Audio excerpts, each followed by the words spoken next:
아멘. 오늘 함께 나누실 말씀은 요한복음 10장 7절부터 10절까지 말씀입니다. 요한복음 10장 7절부터 10절까지 말씀입니다.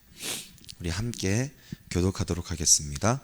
그러므로 예수께서 다시 이르시되 내가 진실로 진실로 너희에게 말하노니 나는 양의 문이라.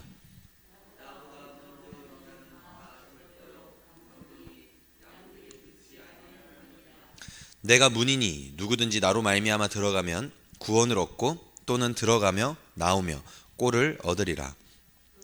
오는 것은 도적질하고 죽이고 멸망시키려는 것뿐이요 내가 온 것은 양으로 생명을 얻게 하고 더 풍성히 얻게 하려는 것이라.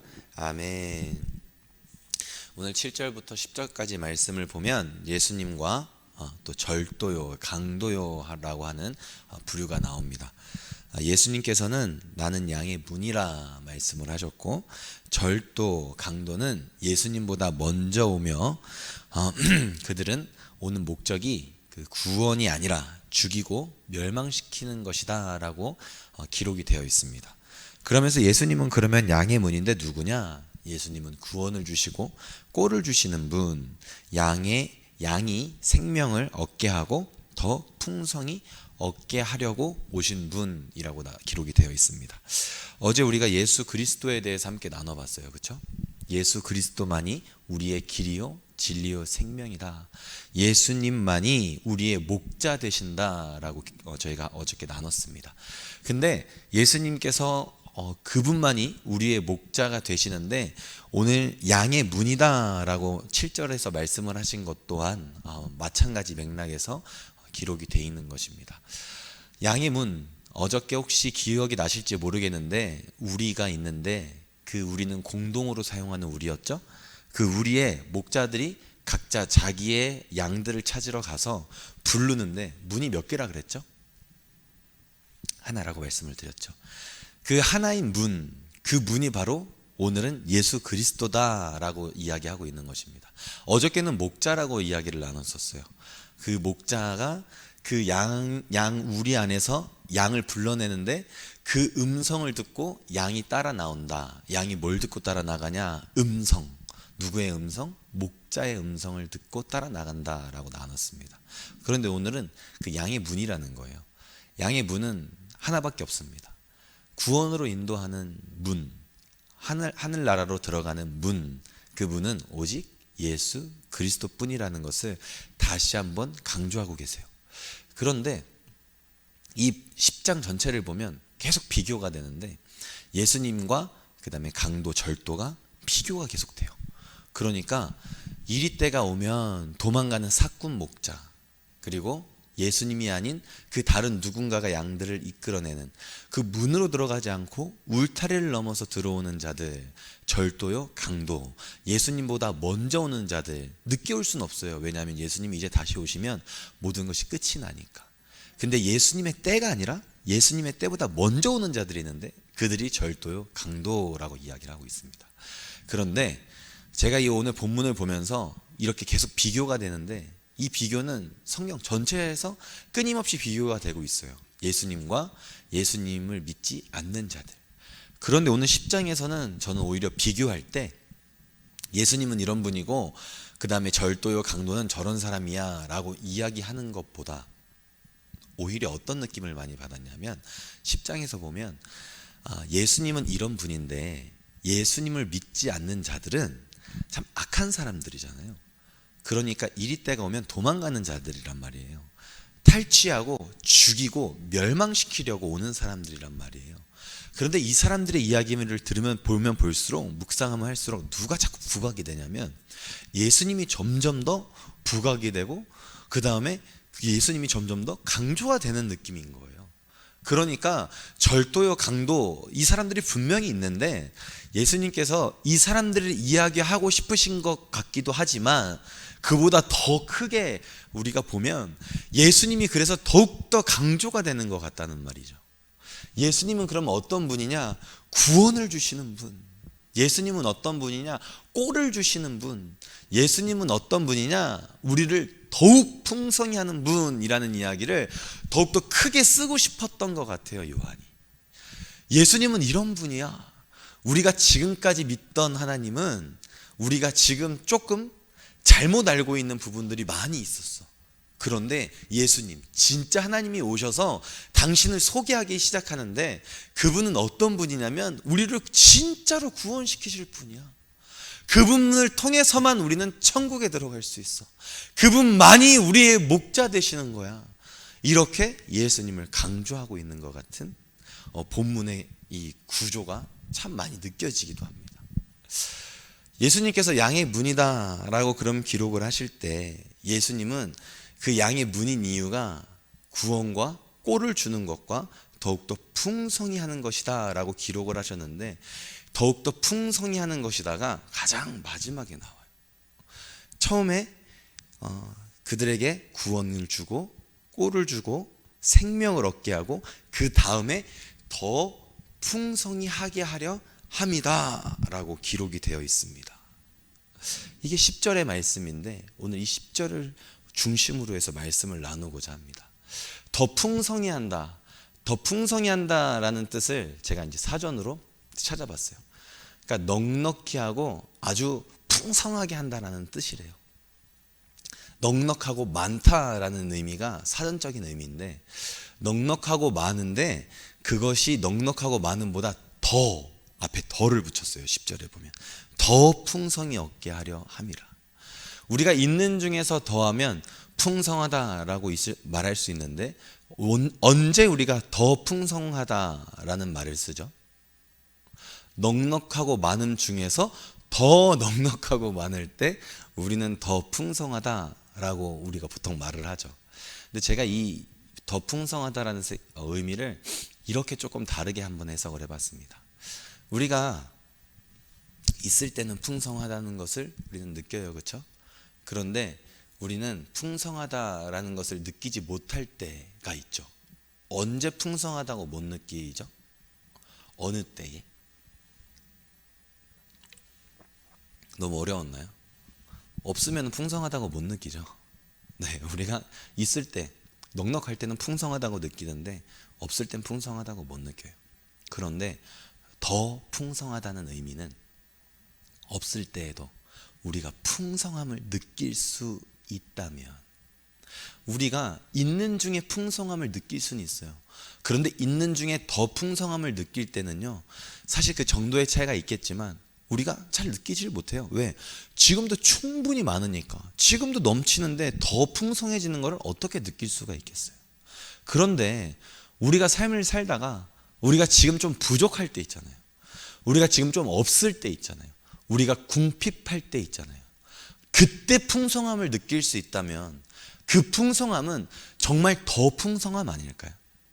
우리가 있을 때도 있고 없을 때도 있을 텐데 우리가 있을 때 풍성함을 느꼈다면 없을 때도 더 풍성함을 느낄 수도 있다는 이야기예요. 지금 제가 말 잘했나요? 있을 때 풍성함을 느끼고 없을 때도 풍성함을 느낄 수 있다면 이거야말로 더 풍성하다는 것 아닌가, 이 말이죠.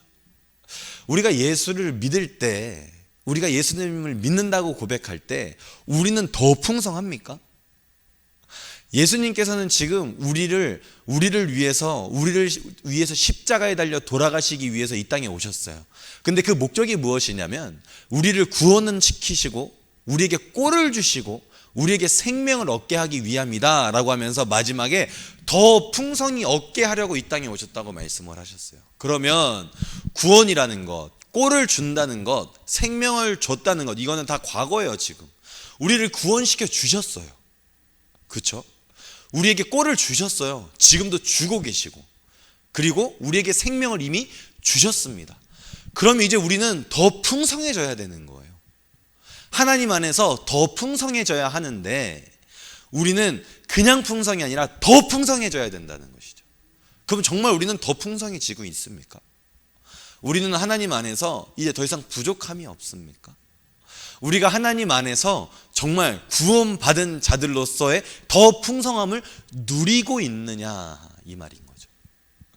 우리가 양의 문이 하나라면 그 문을 들락날락거리는 양들은 그 목자가 인도하는 곳, 그 꼴을 먹이기 위해서 쉴만한 물가로 인도하는 목자를 따라서 다닐 텐데, 그럼 그 목자를 따라서 다닐 때에는 정말 우리가 부족함이 없을 정도로 우리가 하나님과 함께 동행하는데, 우리에 들어가면 그 목자 되신 예수님께서 그 문을 막아 우리를 인도하시고 보호하실 텐데, 그러면 우리는 우리 안에 있으나 우리 밖에 있으나 항상 풍족할 터인데, 항상 더 풍성할 터인데, 우리는 정말 풍성하냐고 지금 여쭤보고 있는 것입니다.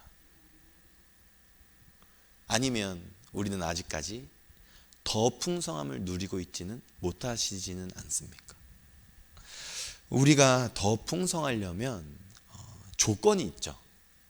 무슨 조건이냐? 하나님께서 우리를 먼저 찾아오셔야 한다는 사실입니다. 하나님께서 다시 찾아오셔야 된다는 이야기를 처음 찾아오셨고, 다음도 찾아오시고, 그 다음 날도 찾아오셔서 우리가 매일같이 부족함을 느낄 때 하나님께서 끊임없이 우리를 찾아오신다라고, 제가 그 찾아오심을 확장을 한다면 아마 이런 표현도 맞지 않을까 싶어요. 하나님께서 찾아오실 때 그 찾아오심이 매일매일 반복된다면 우리의 신분은 회복될 것이고, 하나님과의 우리와의 관계도 회복이 될 것이고, 그 하나님과 우리와의 사랑의 관계 또한 회복이 될 것입니다. 무슨 말이냐? 더 풍성하게 우리가 누리지 못하는 이유는 하나님과 우리의 신분의 관계가 회복이 되지 않았거나, 하나님과 우리와의 관계가 회복이 되지 않았던가, 하나님과 우리의 사랑이 회복이 되지 않았기 때문에 우리는 지금 하나님의 더 풍성함을 누리고 있지 못하지 않는가라고 말씀드리고 있는 것이죠. 신분의 회복 어떻게 일어나죠? 우리는 원래 어떤 신분을 가지고 있는 사람들이었습니까? 에베소서 2장 3절을 보면, 전에는 우리도 다 그 가운데서 우리 육체의 욕심을 따라 지내며 육체와 마음에 원하는 것을 하여 다른 이들과 같이 본질상 진노의 자녀, 본질상 진노의 자녀라고 이야기하고 있습니다. 진노의 자녀는 되게 우리로 하여금 좀 위축되게 만들 정도로 상당히 강한 어휘를 쓰고 있어요. 진노를 유발하는 자녀라는 거예요. 너만 보면 화가 난다는 거예요. 너는 진노를 일으키는 사람이라는 거예요. 그게 바로 누구냐면 우리라는 거예요. 그런데 참 이 표현이 아주 적절해요. 왜냐? 사실 우리가 살아가는 우리의 삶을 보면 딱 맞는 표현 아닌가요? 우리가 하나님 앞에서 우리의 삶을 보면, 그 코람데오 아버지 앞에서의 우리의 삶을 보면 우리 어떤 삶을 살고 있나요? 정말 진노의 자녀죠. 내가 구원을 받을 수 있을까? 하나님의 은혜가 아니면 우리는 매일같이 그 고민이 들 것 같아요. 아멘, 주님의 이름으로 내가 구원받았습니다 라는 이 확신보다, 하나님의 은혜가 없으면 우리는 진노의 자녀입니다 라는 고백이 매일같이 나올 거예요. 왜? 우리의 삶을 보기만 보면, 아마 1시간만 우리의 삶을 봐도, 아니 예배드리는 정말 30분만 봐도, 우리 말씀을 우리 선포되는 이 자리에서 말씀이 선포될 때 얼마나 우리의 생각들이 안에서 많이 작동을 합니까? 얼마나 판단과 정죄가 있습니까? 우리의 삶을 우리가 돌아볼 때에 우리 시간만 봐도 얼마나 우리는 진노의 자녀입니까? 그런데 그 목자 되신 예수님께서 우리에게 오셔서 어떻게 해주셨는가? 로마서 8장 16절에 보면, 성령이 친히 우리 영으로 더불어 우리가 하나님의 자녀인 것을 증거하시니. 무슨 말이냐? 내가 매일같이 진노의 자녀라는 이 고백이 들 때, 하나님의 은혜가 부족해서 내가 오늘도 내가 죄인이라는 생각이 끊임없이 들 때, 성령이 찾아오셔서 여기서 증거하고 있다는 거예요. 내가 살렸다, 내가 너를 구원시켰다, 이렇게 증거를 계속 해주시는 거예요. 그러니 내가 끊임없이 변론할 때, 왜 변호사들이 재판장에 나가서 계속 뭐 하죠? 이 사람은 뭐라고 지금 계속 변호하는 거예요? 죄인이 아니라고 계속 변론해 주는 거예요. 계속 증거를 갖다 붙이는 거예요. 성령님이 계속 그 역할을 해주시는 거예요. 그런데 우리는 검사가 되어버리는 거예요. 계속 나는 죄인이다, 죄인이다, 죄인이다. 얘는 죄인입니다, 죄인입니다, 죄인입니다. 나는 도저히 회복할 수가 없습니다 라고 끊임없이 이야기하고 있는데 성령님께서는 오셔서 계속 뭐하고 계시는 거예요? 계속 증거하고 계시는 거예요. 아니다, 내가 살렸어. 내가 대신 그 죄값을 치렀어. 검사는 끊임없이 이야기해요. 죄값을 받아야 됩니다, 죄값을 받아야 됩니다. 그는 죽어 마땅합니다 라고 끊임없이 나를 위해서, 나를 향해서 질책해요. 막 화살을 던지고 칼을 꽂아요. 그런데 예수님께서는 끊임없이 오셔서 변론하고 계시죠. 내가 다 그 죄를 지었어. 내가 너를 위해서 대신 십자가에 죽었어. 끊임없이 증거하고 계신다는 거예요. 그러면서 이제 너는 나의 자녀야. 그래서 우리의 신분이 매일같이 찾아오시는 하나님으로 인해서, 매일같이 우리 마음속에서 자신을 증거하시는 하나님으로 인해서, 내가 아니라 하나님으로 인해서 우리는 하나님의 자녀된 신분을 얻었습니다. 성령이 친히 우리 영으로 더불어 우리가 하나님의 자녀인 것을 증거하시니 더 이상 진노의 자녀가 아니라는 거예요. 하나님의 자녀라는 것입니다. 그렇게 우리의 신분이 회복이 되는 것이죠. 그런가 하면 관계가 회복되어야 돼요. 우리가 더 풍성히 누리지 못함은 우리는 이미 지금 하나님의 자녀인 것을 우리는 허락받았어요. 하나님께서 증거하셨어요. 그런데 지금 뭐가 깨어져 있는 것처럼 우리는 느껴지냐면 관계가 깨어져 있는 것처럼 느끼기도 한다는 거예요.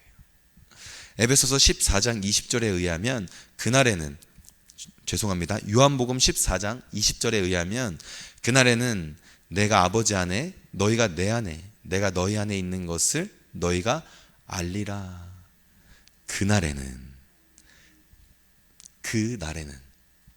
그날이 아닐 때는 누구랑 서로 안에 거하냐면 하나님과 그 아들이 완벽하게 거하세요. 그런데 그날에는 우리까지 그 깊은 관계 안에 들어갈 것을 말씀하고 계세요. 무슨 말이냐? 하나님께서는요, 예수님과 완벽하게 하나이세요. 그의 생각과 그의 마음과 그의 시선과 그의 뜻, 모든 것이 하나시죠. 그런데 우리는 그 하나님과 그 예수님과 하나인가요? 정말 우리가 그 예수님과 하나인가요? 아니면 하나가 되어가는 과정인가요? 네, 하나가 되어가는 과정입니다. 우리는 지금 조금씩 더 하나님 안으로, 그 품으로 들어가고 있는 중인 것이죠. 그런데 완벽하게 들어가지는 못했어요. 하나님께서는, 그래서 예수님께서는 뭐라고 말씀하시냐면 그날에는 완벽하게 우리가 하나가 될 것이라고 말씀하세요. 그런데 우리가 그날이 되면 갑자기 하나로 확 변하는 것이냐? 그렇지 않다는 거예요. 이 땅에서 하나님이 주시는 그 꼴로, 하나님이 주시는 그 은혜로 우리가 점점 더 하나님과 하나가 되어가는 과정을 예수님께서는 우리에게 끊임없이 말씀해 주셨어요. 그래서 제자들을 어떻게 하셨냐면 훈련시키시고 제자들을 끊임없이 예수님 닮은 자들로 만들어가고 계셨어요. 그래서 예수님 함께 그들이, 제자들이 따라다닐 때에는 마치 어떻게 보였냐면 예수님을 닮은 사람들처럼 보였어요. 그런데 돌아가시고 나니까 실제로 어떻게 됐어요? 다 예수님 부인했잖아요. 예수님이 실패했잖아요. 그렇죠? 예수님께서 분명히 저렇게 그날에는 하나가 될 것처럼 말씀하시고 예수님 옆에 제자들이 있을 때에는 제자들이 어떻게 보였냐면 점점 더 예수님을 닮아가는 사람들처럼 보였잖아요. 그런데 진짜 예수님이 돌아가시고 나니까 지금 어떻게 되었어요? 완전히 다른 사람 되었어요. 예수님 다 부인하는 사람 되었어요. 마치 우리의 삶 속에서 우리가 예수님을 믿는다고 말하고 막 고백하고 하나님을 믿을 때에는 우리가 참 뜨겁고 하나님 닮아가는 사람처럼 보여요. 그런데 우리 신앙 가운데 정체기가 오고 우리의 신앙생활 가운데 어려운 순간들이 찾아오면 우리는 어김없이 어떻게 돼요? 어김없이 무너져요. 어김없이 하나님을 닮은 사람이 아닌 것처럼 살아가고 있다는 것이죠. 우리는 분명히 하나님의 자녀로 우리 증거함을 매일같이 받는 사람들인데 우리가 계속 밀어낸다는 거예요. 우리의 상황을 보고. 그런데 하나님께서 뭐라고 말씀하시냐? 성령이 오면 성령이 임하면, 내가 올라가고 보혜사 성령이 너희 가운데 거하면 너희는 달라진다는 거예요. 왜? 그가 너희를 달라지게 만들 것이기 때문에. 그러면 제자들은 정말 바뀌었습니까? 예수님이 올라가시고 난 이후에 그 신앙의 정체기가 왔을 때 성령으로 인해서 바뀌었냐는 말이죠. 바뀌었죠. 성령으로 인해서 바뀌었어요. 베드로가 예수님을 3번 부인했는데 성령이 오시고 난 이후부터 어떻게 삶이 달라지죠? 그의 목숨을 다하여서 예수를 전하는 삶을 살아갑니다. 우리 이제 성령 받았습니까? 우리 다 성령의 사람들입니까? 예수님 처음 믿었을 때 하나님께서 이미 증거해 주셨어요. 지금도 증거해 주고 계세요. 그러면 정말 성령 받은 자들로서의 삶을 살아가고 있냐고 말입니다. 바울이 4장 11절부터 빌립보서 4장 11절부터 14절까지 이렇게 말씀하고 계세요. 내가 궁핍함으로 말하는 것이 아니라 어떠한 형편에든지 내가 자족하기를 배웠나니 내가 비천에 처할 줄도 알고 풍부에 처할 줄도 알아 모든 일에 배부르며 배고픔과 풍부와 궁핍에도 일체의 비결을 배웠노라. 내게 능력 주시는 자 안에서 내가 모든 것을 할 수 있느니라. 여기서 내게 능력 주시는 자 안에서 내가 모든 것을 할 수 있다는 것은 어떠한 상황에도 내가 이루고자 하는 일을 내 힘이 아닌 하나님의 힘으로 이루고 있습니다. 난 이룰 수 있습니다. 왜냐하면 내가 하나님의 자녀이고 하나님이 나를 도와주시기 때문에 라고 말하는 것이 아니라 뭐라고 말씀하시는 말씀이냐면, 바울이 왜 13절을 기록을 했냐면, 내가 궁핍함으로 말하는 것이 아니라 어떠한 형편에든지 내가 자족하기를 배웠나니 내가 비천에 처할 줄도 알고 풍부에 처할 줄도 알아. 배부르며 배고픔과 풍부와 궁핍에도 일체의 비결을 배웠노라 라는 그 문맥 속에서 이 말씀을 기록한 이유는 무엇이냐면, 내가 어려운 중에서도 더 풍성할 수 있는 비결을 배웠다라는 것이에요. 이것이 관계의 회복입니다. 무슨 말이냐면 관계가 회복됐다는 것, 내가 하나님과 하나가 됐다는 것, 세상의 주인이 하나님이시기에 내가 어떠한 상황에서든지 그 하나님이 나를 이 길로 인도하고 계신다는 것을 내가 믿는다는 거예요.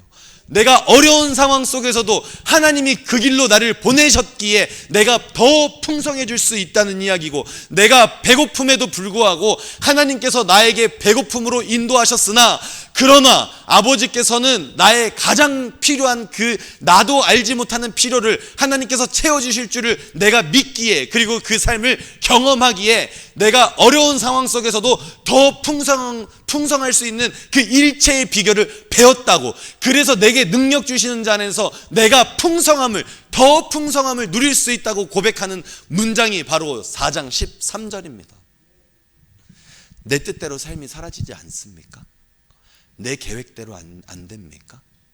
우리 상황이 내가 꿈꾸던 내가 바라던 상황이 아닙니까? 그러나 우리는 더 풍성할 수 있습니다. 그러지 않음에도 불구하고, 내 생각과 다름에도 불구하고, 내 계획과 다름에도 불구하고, 내가 기대했던 신앙생활과 지금 내 모습이 다르다 할지라도 우리가 하나님 앞에 감사할 수 있는 이유는, 우리가 하나님 앞에 더 풍성할 수 있는 이유는 바로 그런 순간조차도 하나님께서는 인도하시고 계획하시고 하나님으로 인해서 우리가 더 풍성함을 누릴 수 있도록 성령을 인도해 주셨기 때문에, 성령을 이 마음 가운데 보내주셨기 때문에 우리는 감사할 수밖에 없는 것입니다. 우리가 하나님의 그 모든 인도하신 가운데에 우리가 그 하나님의 주권을 인정한다면, 내가 하나님의 주권 안에 온전히 들어가 있는 것을 내가 인정한다면 우리는 우리의 모든 삶 가운데 더 풍성함을 누릴 수 있을 것입니다. 그런가 하면 마지막, 사랑이 우리는 회복되지 않을 때에 우리는 더 풍성함을 누리지 못합니다. 사실 이 사랑이 회복되지 않았다, 이것은 하나님과의 관계가 회복되지 않았다라는 것과 같은 의미이고, 하나님과의 관계가 회복이 되지 않았다는 것은 신분이 온전히 회복되지 않았다라는 말이기도 합니다. 그러나 하나님께서 신분을 완벽하게 회복해 주셨고, 이미 그것은 일어난 기정사실이고, 하나님께서 관계를 회복하시기 위해서 끊임없이 주님이 부단히 노력하고 계시고, 이 관계, 사랑의 관계까지 회복시키시기 위해서 하나님은 지금도 부단히 노력하고 계십니다. 나의 계명을 가지고 지키는 자라야 나를 사랑하는 자니, 나를 사랑하는 자는 내 아버지께 사랑을 받을 것이요 나도 그를 사랑하여 그에게 나를 나타내리라. 요한복음 14장 21절 말씀입니다. 나의 계명을 가지고 지키는 자라야 나를 사랑하는 자니, 우리가 사랑이라는 것을, 제가 지금 사랑의 그 회복이 일어나야 된다고 말씀드렸잖아요. 사랑이라는 것이 무엇인지 사실 우리는 상당히 막연하게 알고 있어요. 사랑이라는 것을 우리는 어떻게 알고 있냐면 매우 감정적이고 매우 추상적으로 알고 있어요. 매우 감정적이고 매우 추상적이기 때문에 사랑이 뭐냐라고 물어보면 뭐라고 대답하시겠습니까? 하나님을 사랑하고 이웃을 사랑하라, 너무 잘 알죠? 그럼 그 사랑이 무엇이냐라고 물어본다면 우리는 뭐라고 대답할까요? 부모가 자식을 사랑하는 사랑? 정말 그것이 사랑 맞습니까? 그렇다면 이 세상에 그 부모가 자식을 괴롭히거나 죽이는 일은 없어야죠. 그게 사랑이라면, 하나님께서 말씀하시는 사랑이 그것이라면. 근데 지금 그런 일들이 너무나도 많이 일어나고 있죠. 그러기에 이것은 하나님이 말씀하시는 사랑일 수는 있으나 하나님이 말씀하시는 완벽한 사랑은 아닙니다. 부부의 관계가 완벽한 사랑이라면 부부가 이혼하는 일은 없어야죠. 그런데 그런 일이 없습니까? 있습니다. 이 사랑의 관계가 하나님이 말씀하시는 사랑 안에 들어가 있을지는 몰라도 하나님이 말씀하시는 완벽한 사랑은 아닙니다. 그러면 하나님이 말씀하시는 완벽한 사랑은 도대체 뭐길래 그렇게 사랑 말씀하시는 하나님이 그렇게 또한 이웃을 사랑하라고 말씀하시는 걸까요? 오늘 제가 방금 읽어드린 요한복음 14장 21절에 명확하게 나와 있습니다. 나의 계명을 가지고 지키는 자가 나를 사랑하는 자다. 나의 계명을 지키는 것이 하나님을 사랑하는 것이다. 하나님을 사랑하는 자는 이웃을 사랑할 수 있습니다. 왜? 그 계명이, 그 말씀이 내 안에 있기 때문에. 우리가 생각하는 사랑, 우리가 생각하는 추상적인 느낌으로서의 사랑, 완벽하지 않은 사랑입니다. 하나님이 오늘 성경에서 말씀해 주시는 말씀이야말로 가장 완벽한 우리의 기준이 될 텐데, 그 성경에서는 뭐라고 사랑을 정의하고 있는가? 하나님의 계명을 지키는 것이 하나님을 사랑하는 것이다 라고 기록이 되어 있습니다. 스데반 집사님이 사도행전 6장을 보면 6장부터 7장까지 보면 참 안타까운 일을 겪으시죠. 그가 사도로 부름을 받았어요. 집사로 부름을 받았습니다. 죄송합니다. 7집사로 부름을 받았는데 어떻게 부름을 받았냐면, 지금 12사도가 6장 2절부터 3절을 보면 이 사도가 자기가 말씀을 막 우리가 묵상하고 그 다음에 기도하는 일도 우리가 시간이 버거운데 남을 접대하는 일이, 이게 지금 우리가 거기까지 신경을 써야겠느냐라고 해서 집사를 뽑아요. 그래서 그 일을 감당하게 해요. 그 중에 한 사람이 스데반 집사님인데, 이 스데반 집사님이 성령을 받고 난 다음에 성령이 충만해지니까 그 다음부터 어떤 일도 같이 하냐면 단순히 일하는 것 말고 하나님의 말씀을 전하는 일에 아주 힘을 내요. 그러니까 성령 받은 사람들은 어쩔 수가 없나 봐요. 자, 그래서 하나님 말씀을 전하는 일에 힘을 내는데 사람들이 그 스데반 집사님이 하는 일을 보니 마음이 어때요? 불편한 거예요. 그래서 그를 공회로 불러요. 근데 공회를 부를 때 어떻게 부르냐면 사람들을 매수해요. 그래서 거짓 증인으로 세워서 스데반 집사님을 죽게 만들어요. 자, 그런데 6장 15절에 그 사람들을 막 불러서 거짓으로 막 증거하고, 그래서 이 스데반 집사님이 그 이야기를 다 듣고 있을 거 아니에요. 지금 저희 지금 쌩 다 거짓말인 거잖아요. 그러면 이 스데반 집사님 마음이 어떨까요? 너무 힘들겠죠. 정말 힘들 거예요. 그런데 6장 15절에 보면 어떤 기록이 되어 있냐면, 공회 중에 앉은 사람들이 다 스데반을 주목하여 보니 그 얼굴이 천사의 얼굴과 같더라. 진짜 이해가 안 가요. 정말 이해가 안 갔어요. 하나님의 공의가 어디 있어요 지금? 하나님의 정의가 어디 있습니까? 스데반 집사님이 죽는 이유가 무엇이죠? 왜 죽어야 되죠? 왜 사람들이 공회에 모여가지고 스데반 집사님을 부른 다음에 그렇게 거짓으로 그를 죽이려고 하는데, 하나님 도대체 뭐 하시는 거죠? 하나님 살아계시긴 한가요? 도대체 이 스데반 집사님이 왜 이런 일을 겪어야 합니까? 그런데 15절이 이해가 안 가는 거예요. 하나님의 공의와 정의를 가슴에 품고 사람들이 예수님을 모욕하고 핍박하는 것을 막으면서 그들에게 예수를 전하고 있는데, 구약에 보면 하나님의 정의와 공의는 매우 살아서 역사를 하고 있는데, 스데반 집사님이 그걸 아는데 하나님은 이러시는 분은 아닌데 도대체 왜 나한테 이렇게 하냐는 거예요. 제가 보는 눈은 그랬어요. 그런데 스데반 집사님이 현장에서 보는 눈은 어땠냐면, 바로 그 자리에서 당사자로서 보는 눈은 어떠했냐면, 그 얼굴이 천사의 얼굴과 같더라. 이해할 수 없는 아이러니였습니다.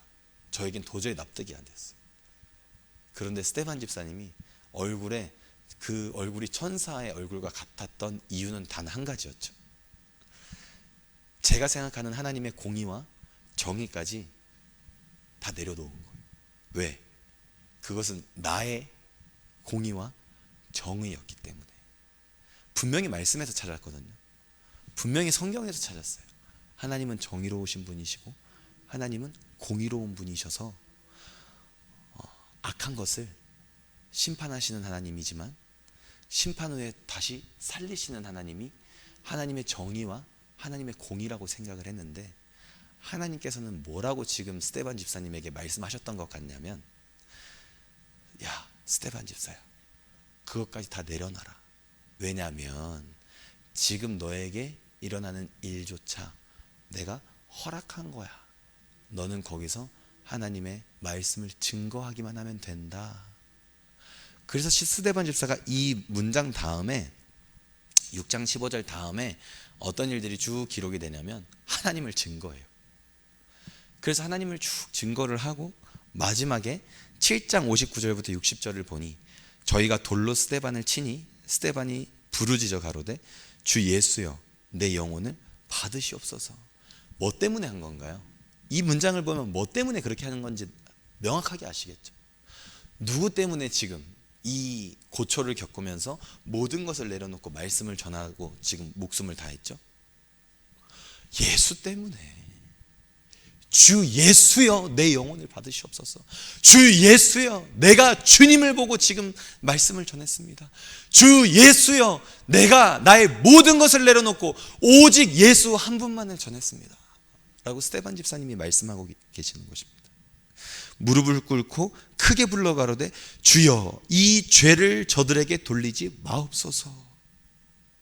주여, 내가 주님을 보고 한 것이오니 주님께서 사랑하시는 이 주님의 백성들, 지금 하나님의 말씀을 전할 때 돌을 들어서 돌로 쳐서 나를 죽게 만드는 이들이지만, 내가 이들을 보고 하나님의 말씀을 전한 것이 아니라 아버지를 보고 이들에게 말씀을 전한 것이기에 아버지의 백성들인 이 백성들을 주님께서 살려주시옵시고 주님께서 용서하여 주시옵소서.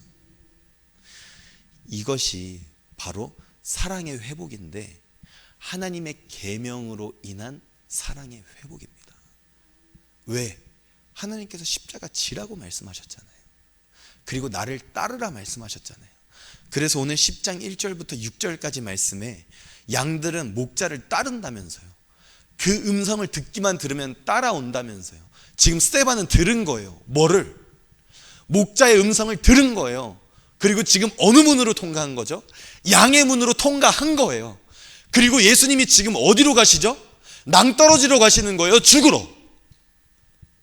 스데반 집사가 그 길을 따라가고 있는 것입니다. 낭떠러지로.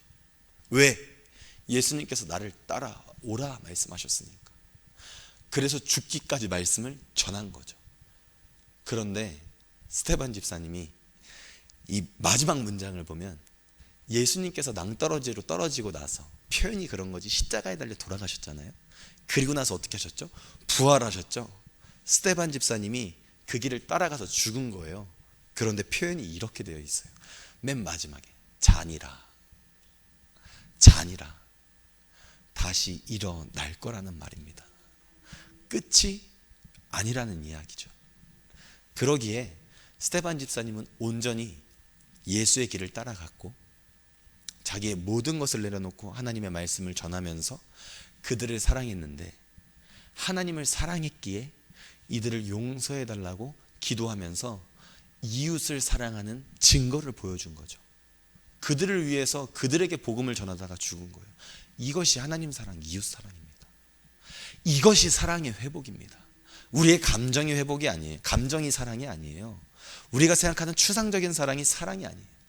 하나님을 사랑하기에 나의 모든 것을 내려놓고, 하나님을 사랑하기에 아버지의 말씀을 따라 그를 쫓고, 하나님을 사랑하기에 그가 죽음으로 이르셨는데 나 또한 죽음에 이르기까지 하나님의 말씀에 순종하는 것, 그것이 사랑이라는 말씀입니다.